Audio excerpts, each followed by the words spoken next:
Hi everyone, অনেক দিন পর একটা ভিডিও দিচ্ছি। অনেক দিন মানে অনেক দিনই হয়ে গিয়েছে। তো আমি কিছু শপিং করেছিলাম এম বাজার থেকে, তো সেটাই ভাবছি আপনাদের সাথে শেয়ার করি। তো দুটো একটা গামলার মতন এনেছিলাম ছোট ছোট, সেটা বেশি দামও নেয়নি, 60 রুপিস করে নিয়েছিল। দুটা 120 টাকা, একটা 60 করে। আর এটা নিয়েছিল 175। এটা সসপ্যান এনেছিলাম চা দুধ গরম টরম করার জন্য। তো আমারটা নষ্ট হয়ে গেছিলো তাই জন্য। আর এটা আমার মেয়ের জন্য নিয়ে এসেছি ফ্রক। এই ফ্রকটাও বেশি দাম নেয়নি, আপনাকে সেই দামটাও দেখাবো আমি নিশ্চয়ই।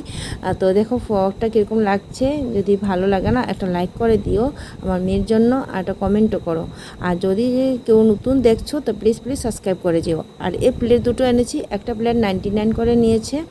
এই যে দামটাও জানি না কি ফোকাস হচ্ছে কি না, তো আমি যতটুকু পারি করে দিয়েছি, সেজন্য মুখেই বলে দিচ্ছি 99 নিয়েছে। আর ফ্রকটার দাম আমি বলছি, সেটা নিয়েছিল 225 টাকা। এই যে 225। তো কীরকম হয়েছে নিশ্চয়ই আমাকে জানাবে আর কমেন্ট করে জানাবে। আর যারা নতুন দিচ্ছ প্লিজ সাবস্ক্রাইব করে দিও আর পাশে থেকো। তো আজকের জন্য টাটা, বাই বাই।